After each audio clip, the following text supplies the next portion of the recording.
Hello, my YouTube viewers.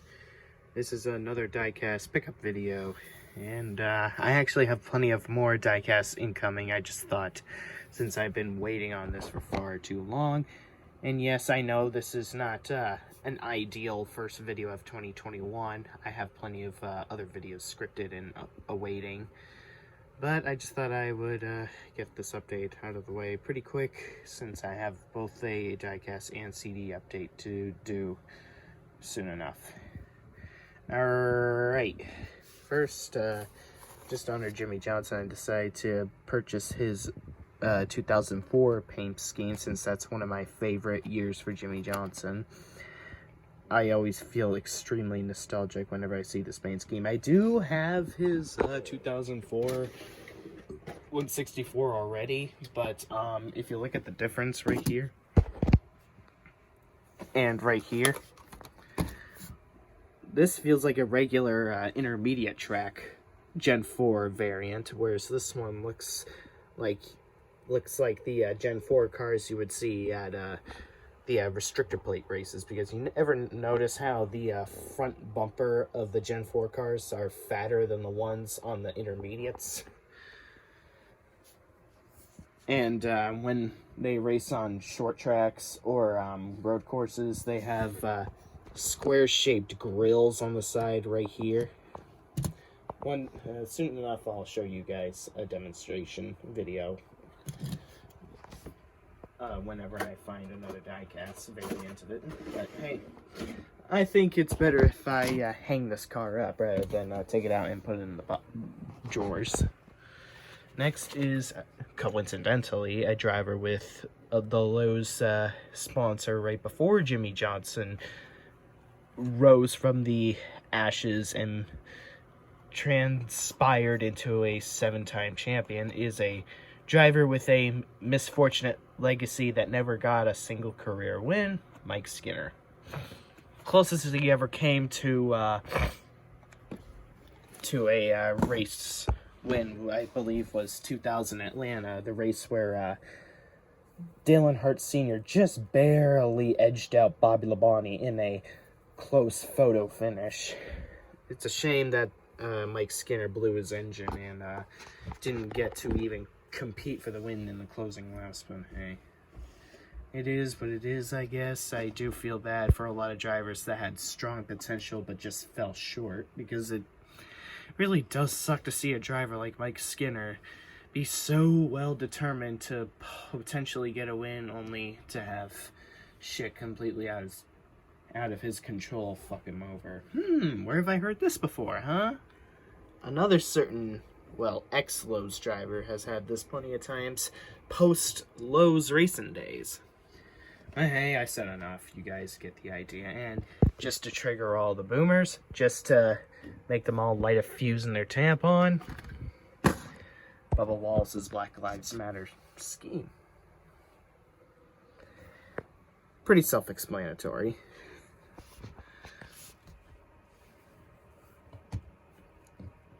I don't think I even need to work at explaining all the significance behind this paint scheme, because Bubba Wallace pretty much lives rent-free in all the boomers' heads. Small heads, that is. Heads that are smaller than a pack of plankton, that is. Next is a paint scheme Kevin Harvick drove at 2012 Martinsville. I decided, what the hell? It was during an era where Chase Elliott was really struggling to get his first win. He was stuck in this everlasting saga to finally break through until 2018 Watkins Glen happened. And of course, this car was involved in the last lap crash in the front straightaway that Denny Hamlin caused, all because he knew he wasn't going to win, but what the fuck ever. And the fire under the hood kind of resembled the kind of fire you would see from NASCAR Thunder 2004, which was pretty strange. How that game has now been rendered more realistic than we originally thought it was. Next is Busch Light for Kevin Harvick from 2018. 2018, obviously, I've said multiple times, it was not all that great, but hey, I get nostalgic whenever Kevin Harvick is the one winning races and not Kyle Busch. And hey, I do like Kevin Harvick and feel bad that he has been robbed championships on multiple occasions. So, so you want to know, I'm kind of phase in and out of these dwelling moods whenever I tell myself that Kevin Harvick really should have capitalized the championship in 2018, so he would have prevented the dissatisfaction within his big-time fans. I can't imagine the pain that Ty Naughton is still feeling over the fact that he's not a four-time champion, not matching his number. Next is Chase Elliott's patriotic paint scheme that he drove at, I believe it was Kentucky the year before what is tagged on here, and the year the 2017 Coke Zero 400. Obviously, no one really remembers or cares about Chase Elliott's 24 days, but I'm still purchasing Chase Elliott 24 merchandise to show that I was always there since the beginning. The reason why I'm never getting rid of my Chase Elliott 24 t-shirt is because it's a part of my Chase Elliott fanboyism history, and I want to show that I was always there since the beginning of his racing career and before his winning days. Next is, I believe I saw this car at New Hampshire in the summer, if I'm not mistaken, which is why I decided to buy this car. Pretty beautiful car. It's a little bit different from the 2016 one. It's just that the purple or bluish purple, whatever, doesn't cover the headlights this time. And of course, 2017, so far for me, is truthfully the last genuinely good year for NASCAR. 2021 could be a good turnaround, but unfortunately we're still stuck with this terrible package. But that's not to say that it would be dominant on the schedule, given all the road courses that were introduced and how Nashville will have a low downforce package. Next is Chase Elliott's 2020 Charlotte win, the redemption victory. Hoover and my buddy Crad got the 124 of this earlier, and I wish I could get myself the 124, but first of all, I don't have a shelf 124 shelf case, and even if I did, I am too inadequate to hang it up, to know how to find the mechanics to hang it up. So for now, I'm just gonna put Chase Elliott's win cars on the ledge in my television room, which I am sure that you saw before whenever I was making videos in my TV room. This win always will mean the entire universe to me, because this by far is the best example of sports being uplifting whenever I was in my darkest moments, as I was still grieving Titan's loss of his life 2 months later, and I still didn't really fully recover from it. Chase Elliott really provided the best remedy when he won said race. It was a fucking terrible race, but hey, it was still a great victory. Great victory, terrible race. I still feel bad for Alex Bowman for getting fucked out of the win because of how terrible the traction is with this package. Next is Ryan Blaney's Wrangler scheme that he drove at Kansas in 2018.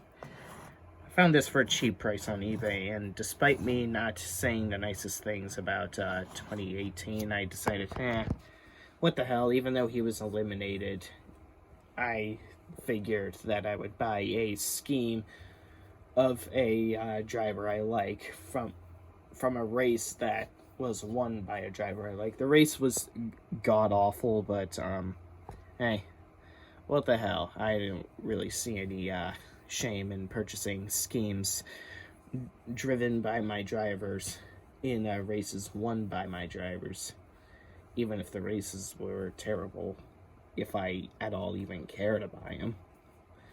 But in this case, I did, because this scheme doesn't really look all that bad, even though there's not a lot of detail to it. Those white rims look pretty hot, if I were to be honest. Next is Ryan Blaney's Kobe Bryant scheme that he drove at Fontana last year in 2020.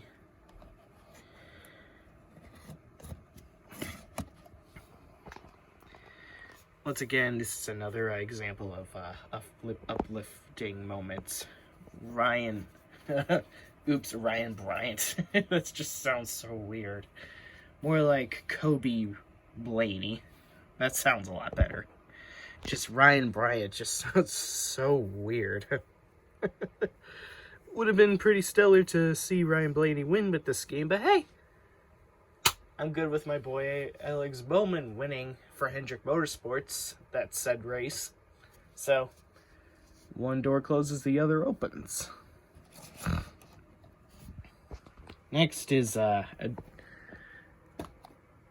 Owners by Martin Truex Jr. I figured I would buy this scheme since he drove this car the race that Chase Elliott won at Martinsville with, and I saw it for an okay price, so I figured, why not?